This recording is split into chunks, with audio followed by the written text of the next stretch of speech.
মুসা আলাইহিস সালাম যখন বললেন যে আল্লাহ পাক আর মৃত্যুকে চিন্তা করো কেমনে, তুমি ঘুমায় থাকো, না ঘুমায় পারো কেমনে, তোমার নাকি ঘুম নাই তন্দ্রা নাই। আল্লাহ পাক বলেন বিশ্বাস করো না, বলে আমি বিশ্বাস করি। তো ঠিক আছে তাহলে তোমার দেখাই। বললেন এক গ্লাস পানি নিয়ে আসো। এক গ্লাস পানি নিয়ে এসে দাঁড়িয়ে থাকো।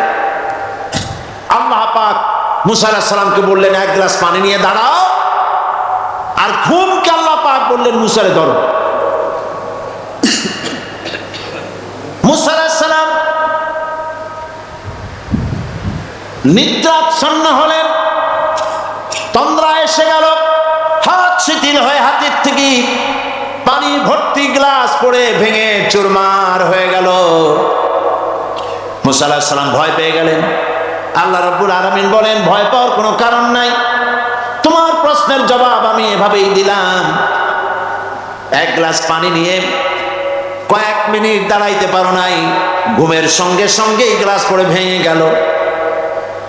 তামাম আকাশ আর জমিন, গোটা সৃষ্টি জগৎ তোমার আল্লাহ পাকের হাতের মুঠার মধ্যে রয়েছে। আল্লাহ যদি ঘুমায় যায় সব শেষ হয়ে যাবে।